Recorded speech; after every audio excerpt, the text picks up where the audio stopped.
जय शिव शंकर फैमिली, कैसे हैं आप लोग। I hope and I wish कि आप सब अच्छे होंगे, स्वस्थ होंगे, एकदम मस्त होंगे।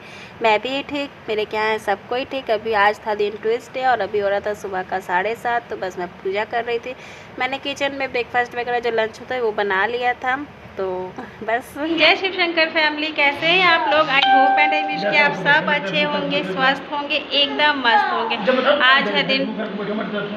आज है दिन ट्यूसडे और अभी हो रहा है सुबह का 7:45। मेरा सारा जितना भी मॉर्निंग रूटीन होता है, मतलब होम क्लीनिंग और ब्रेकफास्ट वगैरह मैंने बना लिया है। अब मैं करने जा रही हूँ। बाकी किचन की क्लीनिंग बाकी है तो उसको मैं आराम से कर लूँगी। तो मैंने ब्रेकफास्ट में बनाए हैं ये तुरई आलू की सब्जी, खीर, रोटी और मेरी सबसे फेवरेट चाय। मैं पूजा कर रही थी तो हस्बैंड जी ने चाय बनाया है। चाय तो आप लोगों को पता है मुझे कितनी पसंद है। अब यहाँ पर टाइम हो रहा था 10 और यहाँ पे हमारी प्रिंसेस कुछ ज़्यादा शैतानी कर रही थी। ये क्या कर रही थी कि बाबू का पुराना कॉपी होता है ना, उसका पेज निकाल के फाड़ी थी। तो वही मैंने इसे यहाँ पर कहा था कि अब तुम्हें उठा कर दोगी। तो शुरू में तो मुँह बना रही थी, लेकिन जब देखी कि मम्मा सीरियस है तो फिर बेचारी देने लगी थी। और सारा कागज़ मैंने इसी से अरेंज करवाया था। फिर यहाँ पर साफ़ सफाई भी करवाया था। नहीं करवाइएगा तो ये गंदगी करके बच्चे छोड़ देते, वैल्यू नहीं समझते घर साफ़ सुथरा का। अब यहाँ पर मैं बर्तन वगैरह निकाल ले रही थी। क्या था कि थोड़ी मुझे देर हो गई थी आज बर्तन धुलने में। मैं भी बच्चों के साथ थोड़ी देर के लिए सो गई थी। फिर मैं अभी उठी थी तो फिर जल्दी से बर्तन वगैरह धुल लूँगी। बच्चों को पानी वगैरह पिलाई थी और मानसून हो रही थी, बहुत अच्छी हवा बह रही थी। तो मैंने कहा चलो छत पर चलते हैं। इनके डैडी आकर सो गए थे, चाय वाय पी के। उन थोड़े थके रहते हैं ना, तो आके थोड़ा सा रेस्ट कर लेते हैं शायद कभी। तो इसीलिए मैं सोची बच्चे अगर घर पर रहेंगे तो हल्ला करेंगे तो वो रेस्ट नहीं कर पाएंगे। इसलिए मैंने कहा चलो अब जल्दी से बर्तन निकाल लेते हैं, उसके बाद छत पर बच्चों को लेकर चलती हूँ। थोड़ा सा मेरा भी मन अच्छा हो जाएगा और बच्चे भी थोड़ा सा खेल कूद लेंगे, बॉडी एक्टिविटी कर लेंगे। यहाँ पे हमारी प्रिंसेस ने पानी पीने में अपनी गंजी भिंगा ली थी। तो फिर मैंने उसको ऊपर वाला सिर्फ चेंज कर दिया था और जल्दी से उसके ऐसे ही बाल भी बांध दे रही थी। क्या था कि लेट हो रहे थे ना, और अभी शाम भी थोड़ी जल्दी हो जा रही है क्योंकि बारिश वाली मौसम है ना। तो मैं सोचे थे कि जल्दी से छत से इन लोगों को घुमा कर ले आऊँ ताकि शाम में मुझे फिर संध्या करनी होती है, ज़्यादा देर ना हो। तो बस झटपट से मैं इसको मोटा मोटी जो होता है वो फ्रेशन अप कर देती हूँ, ज़्यादा नहीं करती हूँ और फिर इसको छत पर लेकर चलूँगी।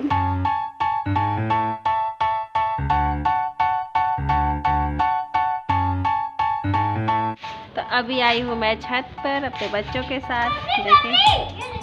और अच्छी हवा बह रही है। टाइम हो गया है, लगभग 6:30 हो गया है। 10-15 मिनट में फिर मैं नीचे जाऊँगी आरती करने के लिए।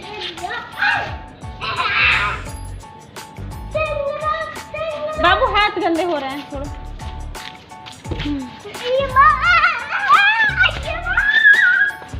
नहीं चलो।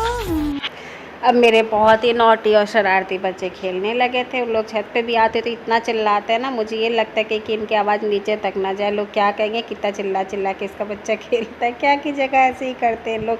इतना थोड़ी देर में लड़ जाएंगे, इतना लड़ाई झगड़ा रोआ रोई हो जाएगा कि मत कहिए।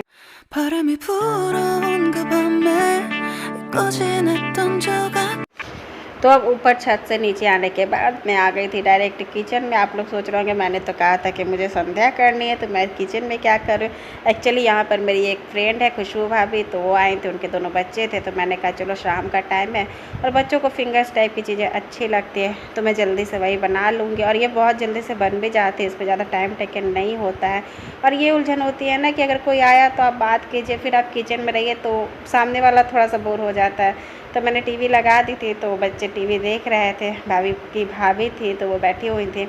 तो मैंने कहा जल्दी से मैं बच्चों के लिए फिंगर्स निकाल लेती हूँ। कॉर्नफ्लावर वगैरह मिलाकर मैंने फटाक से कढ़ाई में डाल दिया था काट कर। और एक तरफ से अब मैं चाय भी जल्दी से चढ़ा लूँगी ताकि हम बड़े लोग चाय भी आराम से पी लें। तो बस यही था। पता है हमारे हस्बैंड एक ही जगह पर जॉब करते। जब मैं कानपुर में नई आई थी शादी करके, तो यही भाभी थी, इन्हीं के साथ मेरा सबसे ज़्यादा अटैचमेंट होता था। तब हमारे क्वार्टर बिल्कुल सटे हुए थे। अभी भी हमारा घर सटा ही है, लेकिन एकदम से सटा हुआ नहीं, 1-2 गली छोड़ कर। और उस पर हमारा जो क्वार्टर मिला था ना, वो एकदम सटा सा था। तो इसीलिए मुझे इनके साथ थोड़ी सी क्लोजनेस लगती है अच्छी, तो इसी कारण से। और अच्छा लगता है, कभी कोई आया हुआ है तो बढ़िया लगता है। तो यहाँ पर मैंने फिंगर्स एक बार निकाल के बच्चों को दे दिए थे। यहाँ पर चाय भी मेरी बन गई थी और दूसरे घानी के फिंगर मैंने डाल दिया था। ये भी तुरंत ही हो जाएगी। पता है ये ज़्यादा टाइम नहीं लेते, ये मुश्किल से 4 से 5 मिनट में आराम से बन जाती है। तो यही है खुशबू भाभी, आप लोग भी देख लीजिए। मैंने ज़्यादा वीडियोस नहीं बनाई थी, मतलब उतना अच्छा नहीं लगता ना, थोड़ा सा अनईजी लगता है। किसी के सामने आप डायरेक्ट कैमरा कर दीजिए, अब सामने वाले को अच्छा लगता है नहीं लगता, ये चीज़ सोचनी पड़ती है ना। तो वैसे ही मैंने बस थोड़ा बहुत ऐसे ही निकाल लिया था। हालांकि ये हैं बहुत अच्छी, बहुत स्वीट नेचर की हैं ये, तो ऐसा कोई दिक्कत नहीं रहता। ये इनके दोनों बच्चे थे जो बेड पर बैठे हुए हैं।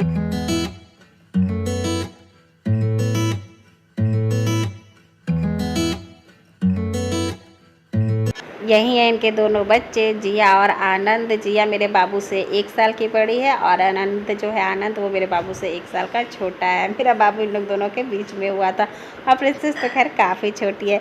यही तक थी मेरी आज की वीडियो। आशा करती हूँ आप लोग को अच्छी लगी होगी तो लाइक करें, शेयर करें। मेरे चैनल पर नए हैं तो प्लीज़ सब्सक्राइब करें। तब तक के लिए bye, take care all of you.